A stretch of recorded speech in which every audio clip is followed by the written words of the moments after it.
más alto, más grande, que estar a tus pies, que estar a tus pies. La harina también está. Buenos días, hermanos, que Dios los bendiga. Aleluya, vamos a alabar al Señor esta mañana y sobre todo vamos a entender y poner nuestro corazón delante de Él, para que todo lo que hagamos sea hecho con excelencia, para darle siempre a Él la gloria. Vamos a ver en el Salmo 90. Salmo 90. Esta mañana estaba acostado y me venían estos versículos. Decía: Señor, tú nos has sido refugio de generación en generación. Antes que naciesen los montes y formasen la tierra y el mundo, desde el siglo y hasta el siglo tú eres Dios. Dice en el 3: vuelves al hombre hasta ser quebrantado y dices: convertíos, hijos de los hombres. Dice en el 4: porque 1000 años delante de tus ojos son como el día de ayer que pasó y como una de las vigilias de la noche. Voy a leerlo para darle otro enfoque en la Nueva Traducción Viviente.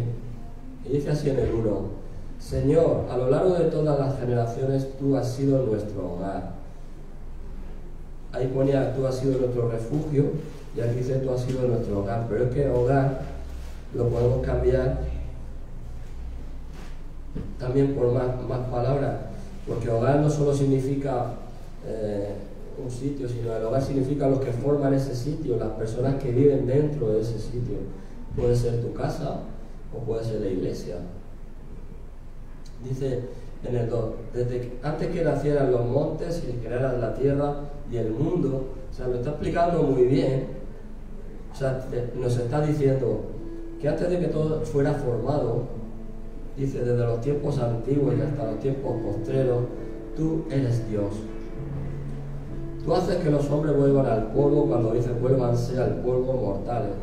Y dice en el 4000 años para ti son como el día de ayer que pasó, como ya unas cuantas horas de la noche. ¿Qué nos está diciendo? Que en todo lo que vivimos a lo largo de nuestra vida, por muchas cosas que tú puedas pensar, por muchas cosas que la humanidad pueda decir, y porque los científicos digan unas cosas, no es lo que realmente ha pasado, sino es realmente lo que Dios nos está diciendo aquí. Dice que Él ha sido nuestro refugio, incluso antes de que las cosas fueran creadas. Nos está diciendo que era ya Dios. La gente luego se pregunta, y eso no lo puedo concebir, porque para el hombre hay cosas que en su mente no pueden entrar. Pero si tú lees la Biblia, en el Salmo te explica muy bien dónde estaba Dios y quién era Dios y qué es lo que hacía Dios. Porque a una persona tú le puedes decir: yo te conozco porque te llamas X, pero no te va a conocer por el nombre, te va a conocer por el nombre y por la trayectoria que tú tengas a lo largo de tu existencia, de tu vida. ¿Qué quiero decir con esto? Que el nombre va ligado a tus actos. Amén. Por eso dice que Dios estaba allá. Y cuando tú ves la naturaleza, tú ves lo que Dios ha creado, te estás dando cuenta y estás admitiendo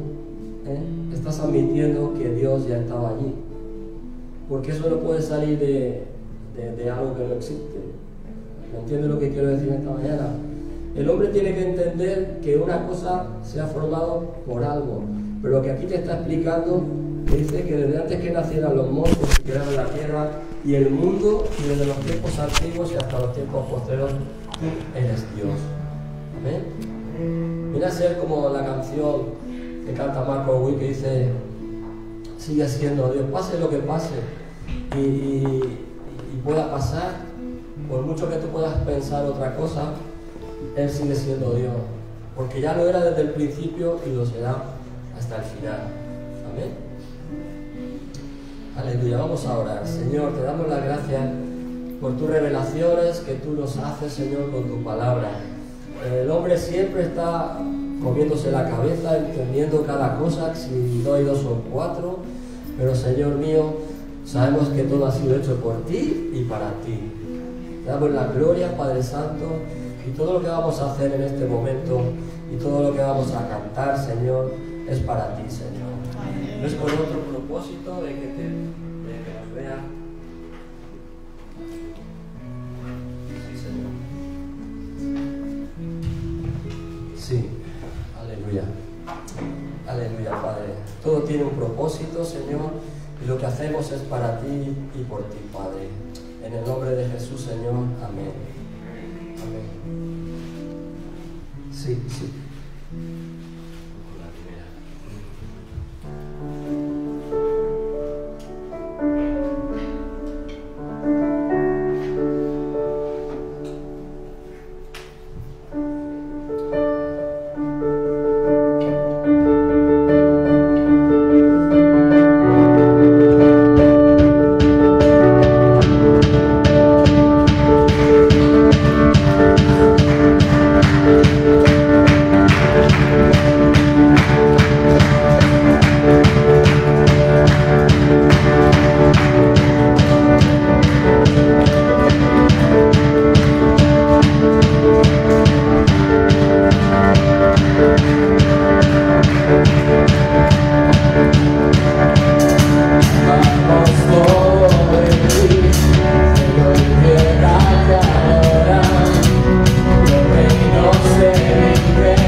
Para exaltar tu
Muy buenos días, que Dios les bendiga a todos en esta mañana.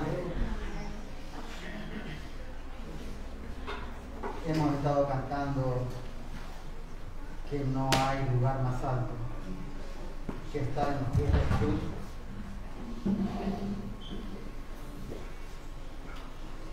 Dice que no hay lugar más alto que estar en su santa presencia. Ese es ese momento. Ese es este momento. Vamos a abrir nuestras Biblias en el libro de Salmos, capítulo 24, a partir de 20.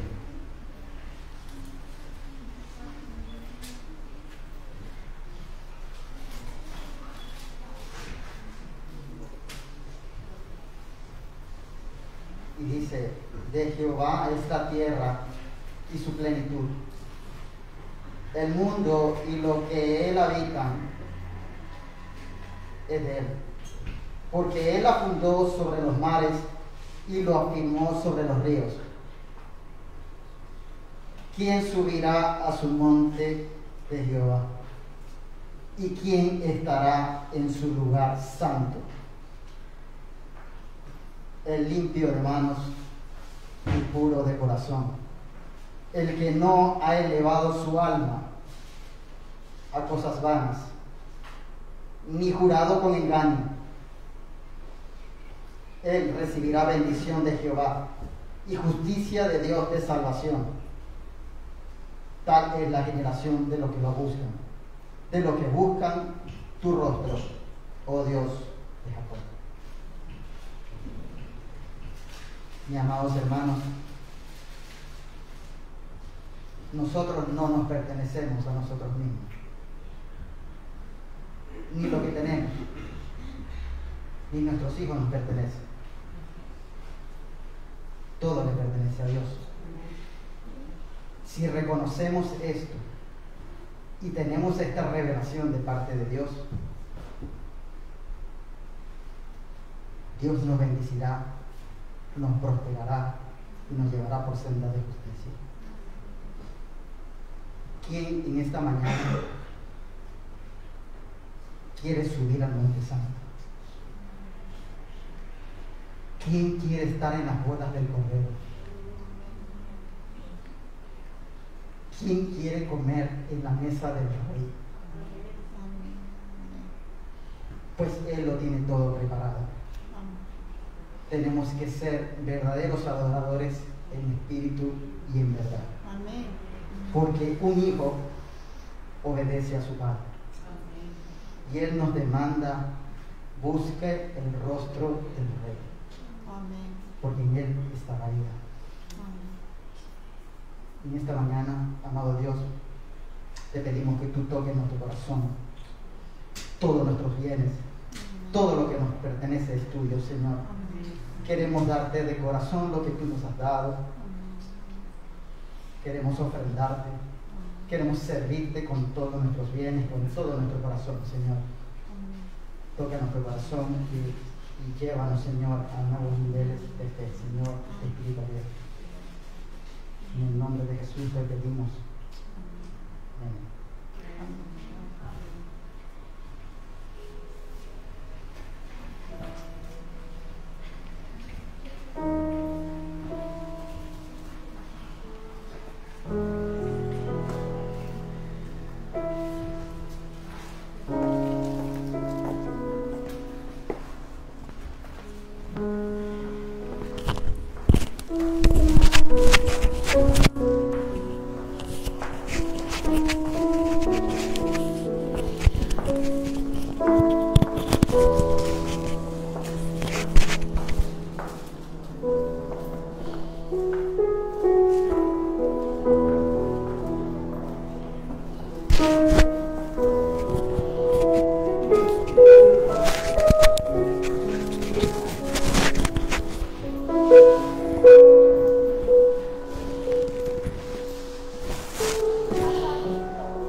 Padre Celestial, te damos las gracias, Señor.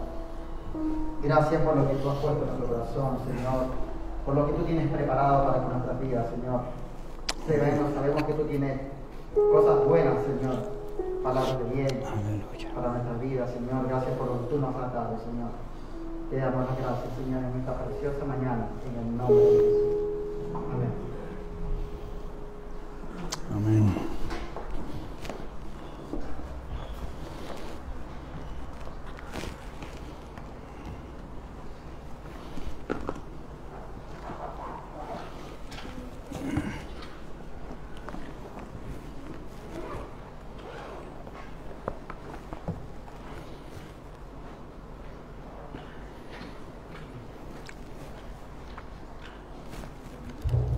Gloria a Dios.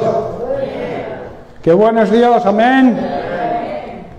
Bien, pues un día más, un domingo más, estamos aquí en la presencia del Señor, los hermanos juntos.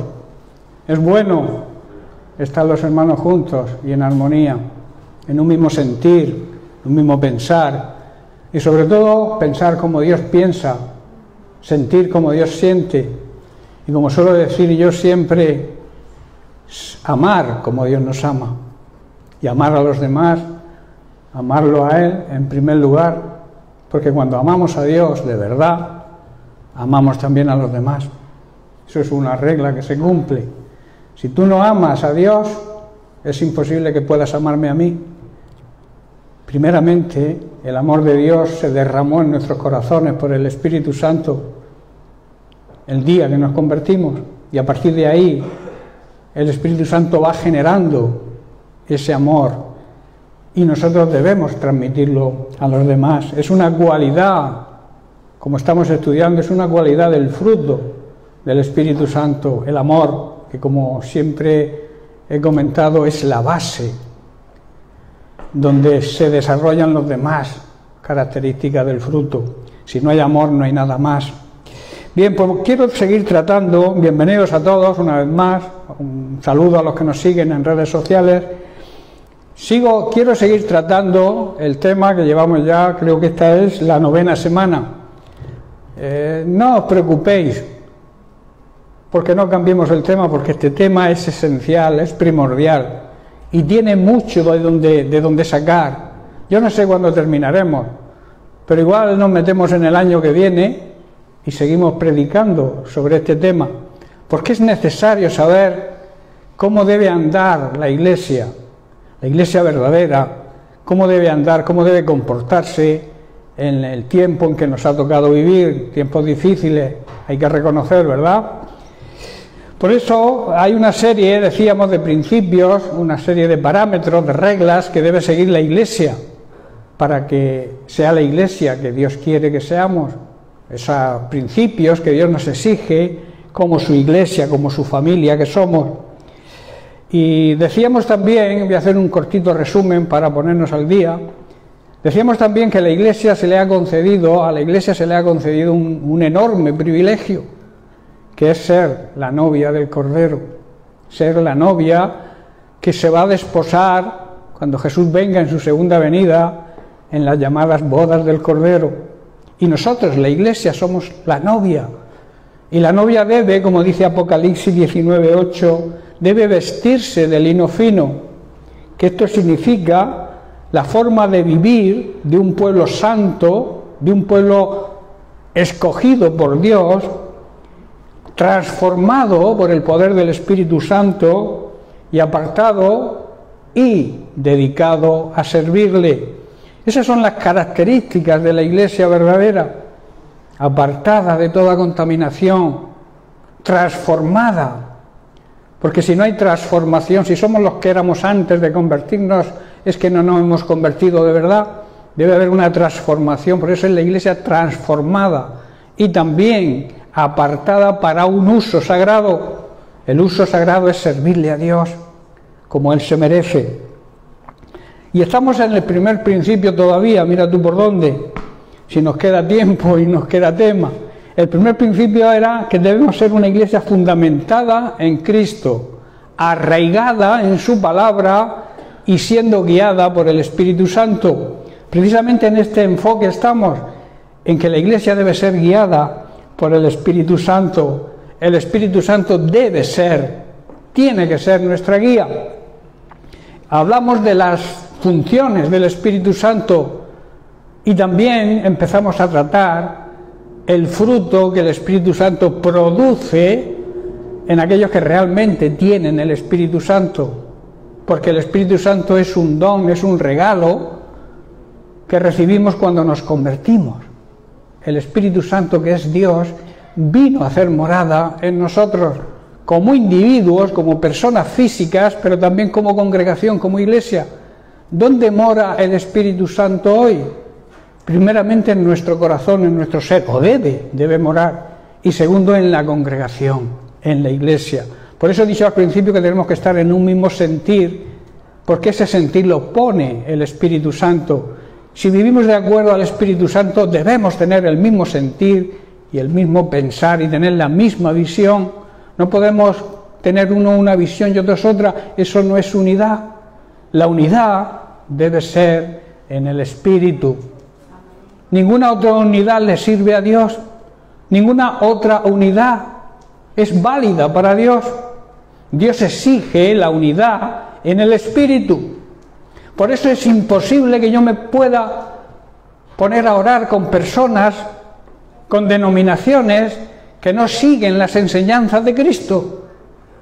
No podemos, porque eso el mundo lo llama unidad, pero no es unidad, es ecumenismo. Y el ecumenismo es un movimiento que hay, que está actualmente influyendo en muchos, digamos, pastores evangélicos, que nos lleva a, si tú te llamas cristiano, tenga la doctrina que tengas, te puedes unir para buscar un fin o pedirle a Dios que haga algo, precisamente en el tema que estamos atravesando ahora, lo de la pandemia. Pero eso no es unidad. La unidad debe ser que sintamos lo mismo, que tengamos el mismo pensar, que amemos de la misma manera que ama Dios y sobre todo que nuestra visión sea la misma en nosotros y la de Dios. Por eso es importante entender que la única unidad que le sirve a Dios es la unidad en el Espíritu, guiados por el Espíritu Santo. Hablamos y estudiamos partes de las características del fruto del Espíritu Santo. Hablamos del amor como el pilar, como la base, como el fundamento del fruto. Estuvimos hablando del gozo, de la paz, de la paciencia, de la benignidad, también traducida como amabilidad, ser amables. También bondad, la tendencia a hacer el bien. Y estamos de lleno tratando el tema de la fe. La fe, decíamos que es la aprobación de una verdad, dar fe de que algo es verdad. Y nosotros, como creyentes verdaderos, debemos dar fe de que Cristo es la verdad y la verdad es su palabra. Y también, en el plano, digamos, espiritual, es tener una total confianza, una plena confianza del ser humano en Dios y en su palabra. Enfocábamos la fe en dos sentidos. El primer sentido es que Dios confía en nosotros, confió en nosotros, pese a lo que éramos antes de convertirnos, depositó su fe en nosotros, envió a Jesucristo para que nos redimiera, pagara el precio por nosotros. Y nosotros, los que estamos aquí, hemos reaccionado positivamente. Y eso quiere decir que Dios hace las cosas con un fin, con un propósito, y es que seamos salvos toda la humanidad. Él, su deseo, su voluntad, su propósito, su anhelo es que toda la humanidad se convierta. Pero Él ya lo hizo todo, buscó el remedio, buscó la solución, envió a su Hijo a la cruz, nos dio, nos regaló la salvación a través de la muerte de su Hijo. Pero nosotros tenemos que hacer algo, que es recibirla, recibir a Jesucristo como nuestro dueño, como nuestro Señor y también como nuestro Salvador. Ese es un regalo precioso de Dios, esa es la demostración del amor de Dios hacia el ser humano. Por eso, si Él demostró ese amor con nosotros, si Él demostró esa fe en nosotros, nosotros también tenemos que tener fe en los demás. Esto nos enseña que a través de la palabra de Dios, cualquier ser humano, por muy malo que sea, por muy delincuente, por muy terrorista que sea, por muy mala persona, la palabra de Dios lo puede cambiar. Y eso también tenemos que aprenderlo nosotros, no desechar a nadie. Y también, ya en el otro sentido, como he comentado antes, la fe es tener una plena, una entera confianza, una certeza y una convicción en Dios, como lo demostraron muchos grandes hombres del Señor en la antigüedad, caso de Job, caso de Abraham y muchos héroes de la fe que encontramos en el libro de Hebreos. Y estábamos hablando sobre las consideraciones, que hay que hacer ciertas consideraciones sobre la fe. La primera es que las promesas, esto lo vimos la semana pasada, las promesas de Dios transmiten fe y transmiten confianza. Y decía la palabra de Dios que el Señor es nuestro ayudador y que Él nunca nos fallará ni nunca nos abandonará. Ayudó siempre a su pueblo Israel, ayudó a la iglesia primitiva, sigue hoy ayudando a su iglesia y la va a seguir ayudando siempre. porque hay una gran confirmación y una afirmación del escritor de Hebreos que dice que Jesucristo, que es Dios, es el mismo ayer, hoy y por siempre. El mismo Dios de Abraham, de Jacob, de Isaac, de Job, es el nuestro Dios, porque no cambia. El hombre cambia, fluctúa, sus sentimientos, sus pensamientos, hoy piensa una cosa, mañana otra, pero Dios no es así. Dios no cambia de forma de pensar. Dios es el mismo que fue ayer, que es hoy y que será mañana. Y eso debe transmitirnos fe a nosotros. La Biblia está llena, hermanos, de promesas, las cuales nos transmiten fe y confianza. Bien, pues vamos a entrar en la siguiente consideración acerca de la fe. Hay, digamos, una verdad central en este tema, que es que la fe obra y ve los milagros. Si creemos, realmente creemos como hay que creer, veremos la gloria de Dios. Y si creemos como debemos creer, veremos milagros en nuestra vida. Un milagro, decimos, que es algo que no tiene explicación, pero que demuestran a través de esos milagros, podemos ver la gloria de Dios. Y los milagros, como veremos más adelante, no se sienten. Los milagros se ven y se creen. Vamos a leer la historia de la resurrección de Lázaro, que está en el capítulo 11 de Juan. Vamos a leer unos versículos solo, un par de ellos, pero que son suficientes para que entendamos. Dijo Jesús: quitad la piedra.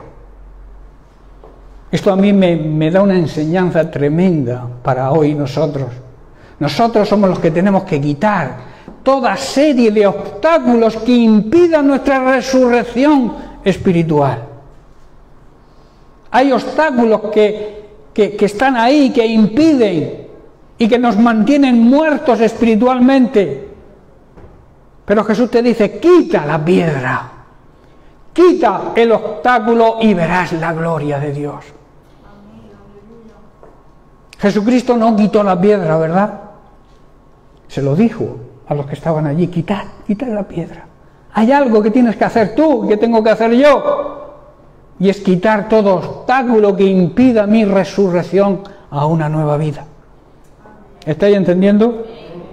Entonces dice: Marta, la hermana del que había muerto, le dijo: Señor, hiede ya, porque es de 4 días. Hermanos, nuestra vida huele mal cuando andamos muertos espiritualmente por culpa del pecado. Si tú andas en pecado, hueles mal. Estás dando un mal testimonio a la gente que te rodea. Marta le dijo: está muerto. Trasladado al tema espiritual, la iglesia hoy, muchas personas dentro de la congregación, muchos de los que se llaman iglesia, están muertos y deben resucitar. Pero hay que quitar obstáculos de nuestro camino. Hoy los hijos se sublevan contra los padres. ¿Sabéis por qué? Porque hay un obstáculo que no somos capaces los padres de quitar. Le hemos dado tanta libertad a nuestros hijos que cuando queremos reaccionar no podemos. Le hemos consentido tanto que cuando queremos reaccionar no podemos, porque ya se ríen de nosotros, nos hacen frente, incluso nos insultan y en muchos casos nos agreden. ¿Por qué? Porque falta sabiduría en los padres. Los padres tienen que levantarse con la autoridad que Dios les ha dado, una autoridad que viene de Dios, y deben ejercitarla. Me han ofendido, el pastor me ha corregido y no voy a la iglesia. Bien, hija, quédate ahí en casa. ¡Cuánta sabiduría!, ¿verdad?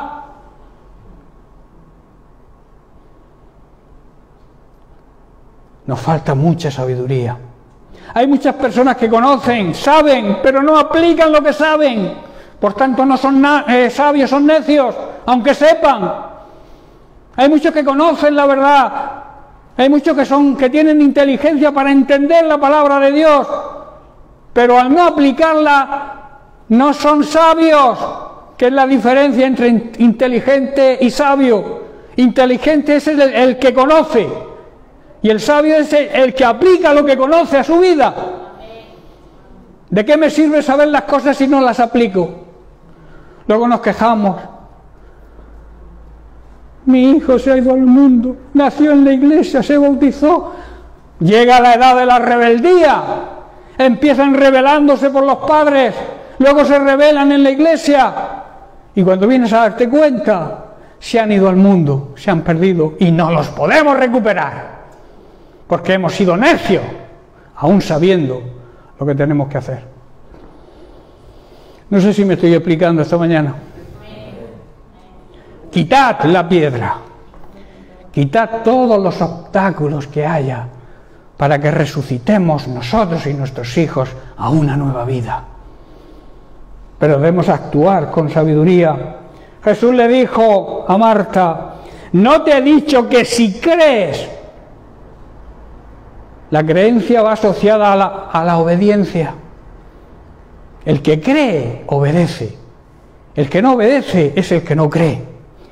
Marta, ¿no te he dicho que si crees, hago énfasis, si crees, verás la gloria de Dios? ¿No te he dicho que si crees, verás milagros en tu vida? ¿No te he dicho que si crees, vas a ver el esplendor de mi gloria? Son promesas que están ahí, hermanos, para que las agarremos, para que las hagamos nuestras y no perdamos el tiempo. Es que el pastor me ha ofendido. El pastor te ama y te corrige. Si no, no es un buen pastor. Si te deja hacer lo que quieras, no es un buen pastor. Porque el pastor está para guiar a las ovejas. Está para alimentarlas, pero también para guiarlas. Y las ovejas tienen que ser receptivas a la disciplina y a la exhortación. Si no, están perdidas. El lobo viene y las devora. La gloria, ¿qué es la gloria de Dios? La gloria de Dios es la expresión de la excelencia, del carácter y la perfección de los atributos de Dios, y que son manifiestos en toda la creación. Vemos la gloria de Dios nada más amanecer y mirar por la ventana. Esos cuadros tan preciosos que ningún pintor puede pintar, solamente nuestro Dios, porque es soberano, y vemos su gloria, el resplandor de su gloria. En el Salmo 19, verso 1, David declara: los cielos proclaman la gloria de Dios, y el firmamento despliega la destreza de sus manos. Y en Habacuc, capítulo 3, verso 3, dice: su gloria cubrió los cielos, y la tierra se llenó de alabanza. Tremenda.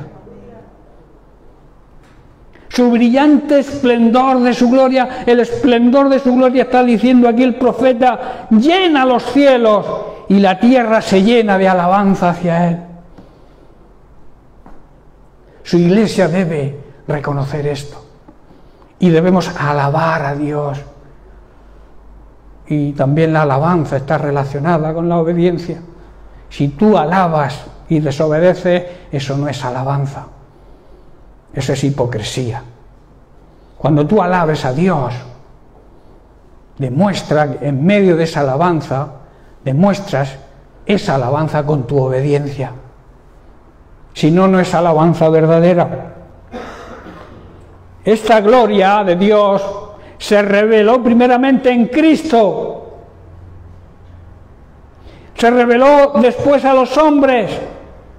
Dice Juan capítulo 1, verso 14, y aquel verbo, o sea, aquella palabra, fue hecha carne, se refiere a Jesucristo, y habitó entre nosotros, vino a vivir entre nosotros como un ser humano, y luego añade, y vimos su gloria como la del unigénito del Padre, lleno de gracia y de verdad. Aleluya, gloria la gloria empezó a manifestarse en Cristo. ¿Por qué? Porque Cristo es Dios. Esa gloria es apreciada en su nacimiento. Si observamos y leemos las Sagradas Escrituras, veréis que los pastores vieron un resplandor tremendo, la gloria de Dios, que el Dios hecho hombre vino a esta tierra. Y los pastores fueron los primeros que vieron su gloria. Luego lo vemos en la transfiguración, cuando cogió, digamos, a sus 3 íntimos, a Santiago. Vimos también a Pedro y a Juan, que fueron con él al monte de la transfiguración, y allí también se manifestó la gloria de Dios en Cristo, ¿verdad? Luego lo vimos en su resurrección, cuando resucitó también la gloria de Dios se vio, y las mujeres tuvieron el privilegio de ver esa gloria. Luego nos vamos a la ascensión. También vemos la gloria de Dios cuando ascendió delante de todos sus discípulos. Hermanos, estas revelaciones de la gloria de Dios en Cristo demuestran su divinidad. A mí nadie me puede negar que Jesucristo es Dios, porque refleja en todos sus andares por esta vida, reflejó la gloria de Dios en él, porque es Dios. Se habla también en la Biblia de la gloria de los seres humanos. La gloria, pero esta gloria es una gloria efímera, es pasajera. Esa gloria de los seres humanos es la buena opinión que los demás tienen de ellos, su reputación, su honestidad, su vida de rectitud. Pero vuelvo a repetir, esa gloria es pasajera. El ser humano tiene una gloria que caduca, pero la gloria de Dios es eterna. La gloria absoluta y eterna le pertenece a Dios en su totalidad trinitaria. La gloria es del Padre, es del Hijo y es del Espíritu Santo. Por eso la gloria de Dios es eterna. Tu gloria y la mía son pasajeras. Que tú tengas buena reputación, que tengas buena fama, que tengas una vida recta, es pasajero, porque tu vida no es eterna. Tu vida física, me refiero, se acaba aquí, y con ella tu gloria, tu honra. Luego recibes otra gloria, que es la gloria de Dios en la eternidad. Dice Primera de Pedro, capítulo 1, verso 24, dice Pedro, como dicen las Escrituras, y si las buscamos están en el Salmo 37 y en el Salmo 103, porque David lo dijo, los seres humanos son como la hierba, su belleza es como la flor del campo. En otra traducción dice como flores de primavera. ¿Habéis visto alguna vez las amapolas en primavera? Cuando nacen en medio del trigo. Son preciosas, esas flores es preciosa, pero no dura nada. Sopla un poco de viento y se le van las hojas. Esa gloria que aparentemente tienen es efímera, se acaba. Pues así lo compara el salmista y luego el apóstol Pedro, la vida del hombre. Los seres humanos son como la hierba se seca y la flor se marchita, pero la gloria de Dios permanece para siempre, hermanos. Eso es una realidad. Muchas veces queremos, digamos, analizar todo a través de nuestros sentidos, a través de nuestros sentimientos. Pero hermanos, no se trata de sentir, porque hoy se puede sentir una cosa y mañana puede sentir otra. Los sentimientos fluctúan, cambian. Por tanto, no podemos basar nuestra vida cristiana en los sentimientos. El ejemplo de perdonar no es un sentimiento, yo no siento perdonar, pero es una obligación, es un mandamiento el perdonar. Es una decisión que yo debo tomar. ¿Estáis comprendiendo? Y el amar lo mismo. El sentimiento hoy sientes y mañana no. Pero la decisión de amar, cuando tú le declaras tu amor a alguien, si estás en Cristo, si eres un verdadero cristiano, es para siempre. Porque has decidido, has tomado la decisión de amar. Y ese amor, si es el de Dios, es para siempre. Eso de que el mundo dice, el amor se ha acabado. Se ha terminado el amor es eterno, hermanos, si es el verdadero amor. Ahora, si es un amor egoísta, esos amores se acaban cuando no hay dinero. Se acaba el dinero, se acaba el amor. Ese es un amor egoísta. Pero el verdadero amor es eterno porque viene de Dios y todo lo que viene de Dios es eterno. Por eso el amar y el perdonar no son sentimientos, son decisiones. Por eso vuelvo a repetir, no podemos basar nuestra vida cristiana en sentimientos. La vida cristiana es una vida de fe. Sin fe, además de que no podemos, es imposible que agrademos a Dios, tampoco podremos ver los milagros. Es imposible que tú sin fe puedas ver un milagro o reconocer o aceptar un milagro. Siempre dirás que es una casualidad o que es, yo qué sé. Pero si tienes fe y cuando veas un milagro lo vas a reconocer y vas a decir, aquí está la mano de Dios. Pero para eso se necesita fe. Los milagros, hermanos, no se sienten. Los milagros se creen. Y cuando se creen, se ven.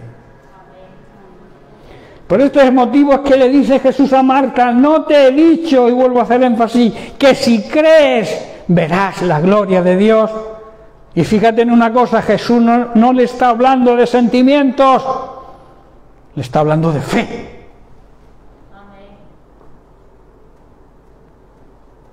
Jesús sabía cómo enfocar los problemas y tenía una buena enseñanza. Y esa enseñanza es para nosotros hoy, está viva para nosotros hoy. Si tú quieres agradar a Dios, si tú quieres ver milagros en tu vida, tus hijos convertidos, tus hijos perdiendo toda rebeldía, empieza a creer, pero acompáñalo con la obediencia. Como he dicho al principio, los padres tienen la obligación de ejercer autoridad sobre los hijos. Y hoy se está perdiendo. Son los hijos quienes mandan en las casas ahora. ¿Por qué es así? Porque no estamos desarrollando nuestra autoridad de padres. Y eso es pecado. Tendremos que dar cuenta a Dios. Si tus hijos se pierden por tu culpa, porque no has ejercido autoridad, Dios te va a demandar. Eso. No sé si estoy hablando claro, pero es que lo siento así. Porque yo he pasado también por los hijos rebeldes. Todos hemos tenido experiencias con hijos rebeldes.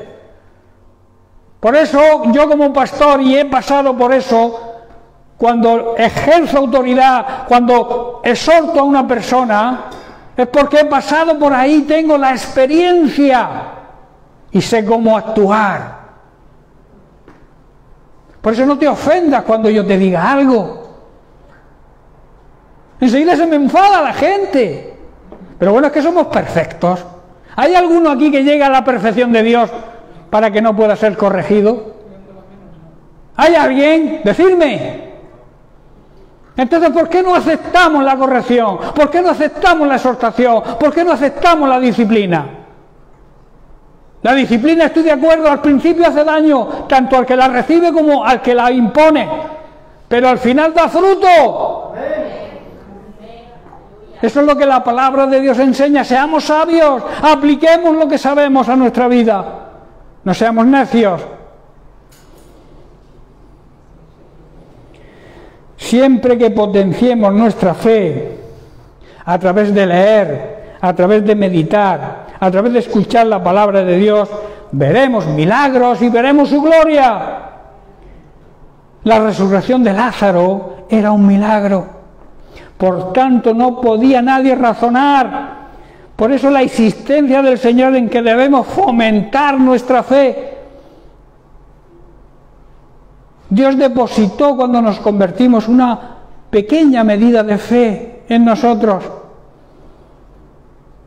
Pero es la obligación de nosotros desarrollarla. ¿Cómo se desarrolla la fe? Escuchando, meditando, profundizando en la palabra de Dios. Así lo dice Pablo. La fe viene por el oír, por el escuchar, por el prestar atención al mensaje de Cristo, a lo que Cristo predicó, a lo que Cristo enseñó. No lo que enseñen por ahí cualquier supuesto cristiano. Por eso digo que la resurrección de Lázaro fue un milagro. En Mateo capítulo 17, versículos 19 y 20, vemos a Jesús después de expulsar a un demonio. Esto hablando de la medida de fe que todos tenemos cuando nos convertimos. Dice, viniendo entonces los discípulos a Jesús, lo cogieron aparte y le dijeron, ¿por qué nosotros no pudimos echarlo fuera? ¿Por qué los discípulos habían perdido la autoridad? Esa autoridad que Dios nos delega de echar demonios. ¿Por qué la habían perdido los discípulos? Jesús les dijo, por vuestra poca fe. Porque de cierto os digo que si tuvierais fe como un granito de mostaza, diréis a este monte, pásate de aquí allá, y se pasará. Y nada os será imposible. Nada os será imposible. La fe, hay un dicho que dice, mueve montañas, viene de aquí, de este versículo. Y es una frase que la pronuncian incluso personas que no creen, pero viene de ahí, de la regla de oro, de la oración y de la fe. Orar con fe. El que ora sin fe no recibe. Por eso dice, si dijerais, quítate de ahí, monte, y échate hacia allá, y tuvierais fe de verdad, el monte os obedecería. Si Jesús lo dice, si su palabra lo dice, yo que soy un verdadero creyente, debo creerlo. Si la palabra de Dios dice lo que diga, yo como creyente, que para eso me llamo creyente, creyente es aquel que cree, si la palabra de Dios lo dice, yo debo creerlo. Hermanos, cuando desarrollemos nuestra fe a través de prestar atención, de escuchar la palabra de Dios, y nuestra fe va creciendo a través de la obediencia, nunca podremos contradecir ni discutir la palabra de Dios. Hay muchos hoy, digamos, sabios, entre comillas, que no les gusta nada más que discutir los versículos, que si yo pienso que quiere decir esto, tú piensas que tal. Si tú realmente tienes fe, tú crees lo que la palabra de Dios dice, porque la palabra de Dios dice lo que dice, no lo que yo quiero que diga. Entonces, si desarrollamos nuestra fe como hay que desarrollarla, nunca podremos discutir sobre la verdad de la palabra de Dios y, por tanto, tampoco podremos negar los milagros. Amén. Hermanos, el razonamiento humano no es fe. Y la fe no es razonar con la mente humana. Son completamente diferentes. Incluso se oponen entre sí. El razonamiento humano no ve milagros, la fe sí los ve. Son completamente opuestos. El problema de la fe auténtica me refiero, es que cuando las cosas van bien, aparentemente o supuestamente decimos que tenemos fe. Cuando todo marcha bien, yo tengo una fe enorme, hermano, lo creo todo. Pero ¿qué pasa cuando nos viene un mal? Cuando algo nos va mal, cuando algo no ocurre de la forma en que nosotros habíamos planeado, ¿qué ocurre? Que esa supuesta fe se derrumba. Y empieza la duda. Y empieza la queja. ¿Verdad? La fe ni duda ni se queja. Porque confía en un Dios eterno que lo que promete, cumple. Eso es fe, hermano. Debemos saber también que nuestra fe, para demostrar que es una fe auténtica, tiene que ser probada. ¿Sabíais eso? Que la fe tiene que pasar por pruebas, que la fe tiene que experimentar dificultades en nuestra vida, situaciones difíciles. Pedro también lo dice en 1 de Pedro 1:7, dice así: para que sometida a prueba vuestra fe, dice, mucho más precioso, o sea, tiene más valor para Dios que el oro. Sabéis que el oro es el metal de mayor precio, el cual, dice, aunque perecedero, se prueba con fuego. Así sea hallada en alabanza, cuando la sometida a prueba vuestra fe será hallada en alabanza, gloria y honra, cuando sea manifestado Jesucristo. Pedro en otras palabras está diciendo que las pruebas van a demostrar que nuestra fe es auténtica, que está siendo probada de la misma manera que se prueba y se purifica el oro. Y añade, aunque vuestra fe tiene mucho más valor, es mucho más preciosa para Dios que el mismo oro. Y dice entonces, sigue diciendo, entonces vuestra fe, al permanecer firme en tantas pruebas, os traerá mucha alabanza, gloria y honra en el día que Jesucristo sea revelado a toda la humanidad, o sea, en su segunda venida. En esa segunda venida donde nosotros, la esposa del Cordero, nos desposaremos con el amado. Las pruebas demostrarán que nuestra fe es auténtica, hermanos.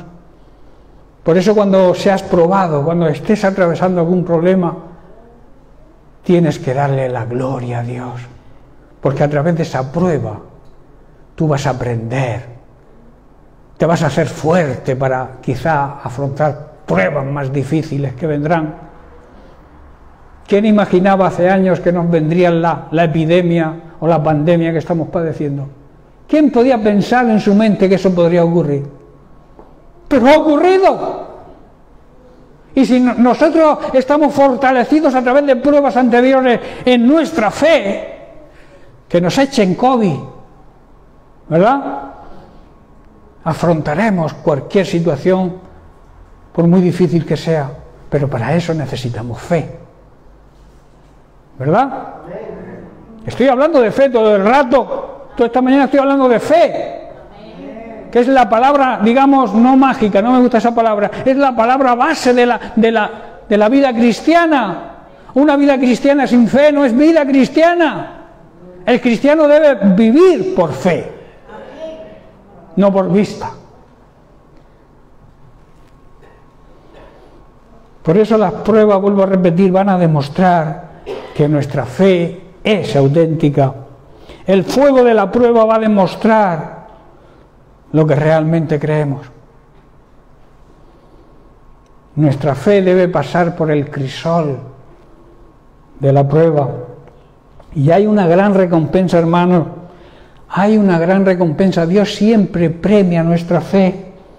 El apóstol Pablo asegura que nuestra fe, al permanecer firme en medio de las pruebas, nos traerá mucha alabanza, mucha gloria y mucha honra en el día en que Jesucristo sea revelado en su segunda venida a esta humanidad. Y la gran promesa es que las personas que se mantengan en fe en medio de las pruebas serán honradas por el mismo Dios. ¡Qué tremenda promesa, hermanos!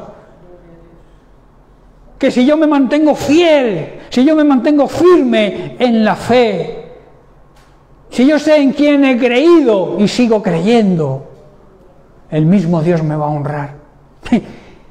¿Qué mayor riqueza o qué mayor satisfacción que el mismo Dios nos honre? Pero para eso necesitamos ejercitar la fe. Necesitamos creer en Dios y creerle a Dios, que significa creer lo que dice su palabra.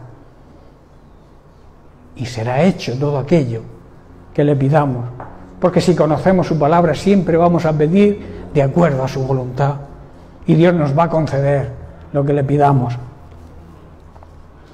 En Filipenses 4:19, Pablo declara, mirad cómo comienza este versículo: mi Dios, hace a Dios como algo suyo. Ese mismo Dios es mi Dios y es tu Dios. Haz lo tuyo en fe. Mi Dios, dice, va a suplir todo lo que nos falte conforme a sus riquezas en gloria por medio de Cristo Jesús. Hermanos, cuando Pablo hizo esta afirmación, sabía que su fe iba a ser probada. Pablo fue un ejemplo de prueba y de sufrimiento. Si leemos la vida de Pablo, veremos que su vida no fue un camino de rosas. Pasó por muchas cosas. Durante toda su vida pasó por tremendas pruebas, y esto hizo crecer su fe, y siempre confió plenamente en el Señor. La razón y el motivo es que la virtud esencial de la fe es la confianza total y plena en Dios, creer firmemente en Él y en lo que Él promete. Esa es la esencia de la fe, hermanos. Creer que lo que dice Dios lo cumple. Si Dios lo dice, hermanos, lo cumplirá. No importa lo que tenga que hacer. Igual tiene que llevarte, yo que sé, a una ruina total en tu vida, en tu negocio, para que te des cuenta y empieces a confiar en Él. Yo soy un ejemplo de esto que estoy diciendo, que algún día, como dije la semana pasada, os contaré mi testimonio, cómo Dios arruinó mi vida para darme una vida mejor. Dice, si Dios lo dice, lo va a cumplir, no importa lo que tenga que hacer, no importa qué tenga que hacer con tu vida, con tu familia, con tus hijos, no importa, Él lo va a hacer, pero debes confiar en Él y debes andar en obediencia en Él, porque la fe va unida, vuelvo a repetir, lo diré 1000 veces, va unida a la obediencia. Si no hay obediencia, no existe la fe verdadera. Entonces Dios va a premiar nuestra fe y veremos los milagros en nuestra vida, porque Él es fiel y honra a los que le honran a Él. ¿Estamos honrando a Dios como Él se merece? ¿Estamos teniendo la fe que Él merece? ¿Estamos siendo obedientes a Él como Él se merece? No por capricho, sino por nuestro propio bien. A veces pensamos que Dios es un Dios muy tajante, que da órdenes, que da por capricho. No. Él, cuando te dice algo, es por tu bien, para que vivas bien, para que las cosas te salgan bien y tengas una vida próspera. Próspera significa que las cosas te salgan bien en todos los niveles de tu vida: familia, amigos, trabajo. Recuerda las palabras de Jesús a Marta. No te he dicho. Es que me encanta esta frase porque resume todo lo que significa la fe. No te he dicho que si crees vas a ver la gloria de Dios, ese resplandor de Dios en tu vida, ese amanecer cada día en tu vida de esa maravillosa presencia de la gloria de Dios. No te puedes imaginar, hermanos, cualquier cosa terrenal no tiene nada que ver con la excelencia de vivir en la presencia de Dios y ver su gloria. No se trata de cuentos ni de historias, hermanos, es una realidad. Como he dicho antes, muchos han visto a través de la historia la gloria de Dios reflejada en Jesucristo en todas sus facetas, en todos sus, digamos, encuentros o situaciones en esta vida. Hemos visto siempre el resplandor de la gloria de Cristo. Y Cristo quiere resplandecer en nosotros también, hermanos. Si tú vives de acuerdo a Cristo, si tú vives de acuerdo a la gloria de Dios, esa gloria se va a manifestar en ti y los demás lo van a ver. Esta persona tiene algo, esta persona está atravesando por los mismos problemas que yo, pero le noto otra cosa en la cara, le noto un resplandor, porque ha estado en la presencia de Dios. Y cuando estás en la presencia de Dios, el resplandor de su gloria se refleja en ti. ¿Os acordáis de Moisés, no? Cuando tuvo el encuentro en el monte Sinaí para recibir las tablas de la ley.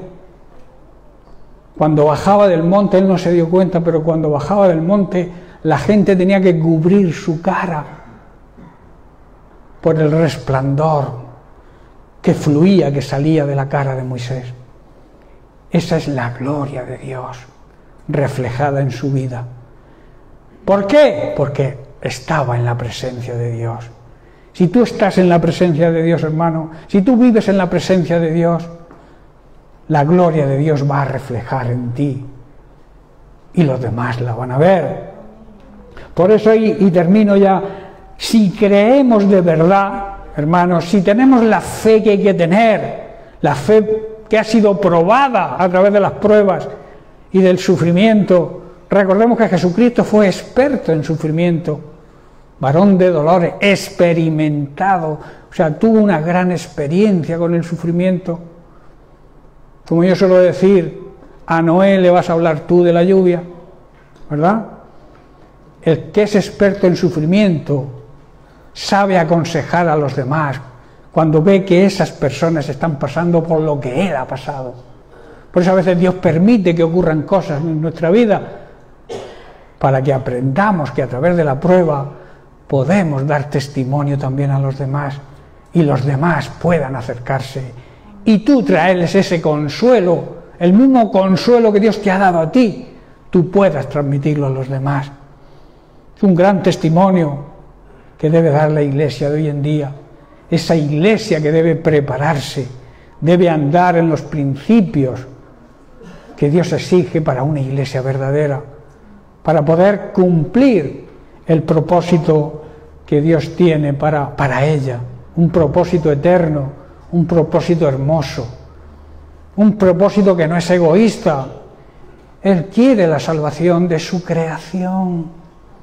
Él quiere que todo lo que Él ha creado, la joya de su creación que es el ser humano, que tanto ama, que tanto amó y lo demostró, dándonos a su Hijo como regalo y entregándolo a una muerte que nosotros merecíamos. Eso nos hace dignos de acercarnos ante Dios sin sentimiento de culpa. Eso se le llama justificación. Hemos sido declarados justos por medio de Cristo y nosotros, hermanos, debemos actuar de la misma forma. Debemos reflejar la gloria de Dios. Pero necesitamos fe. Necesitamos esa fe. Por eso termino con esto. Si crees de verdad, verás la gloria de Dios. Si crees de verdad, verás el esplendor de su gloria en tu vida. Y verás los milagros que Dios tiene para ti. Esos milagros que yo siempre digo, si simplemente con abrir los ojos cada mañana, debemos considerarlo un milagro y darle a Dios las primicias de ese día. Qué bueno que aprendamos y que entendamos precisamente esto, que Dios se merece lo mejor, porque nos ha dado lo mejor que tenía su Hijo Jesucristo, hermano, y eso merece que nosotros le alabemos, le obedezcamos con la excelencia que Él se merece. Bien, pues lo dejamos aquí y seguiremos la semana que viene con otra consideración sobre la fe.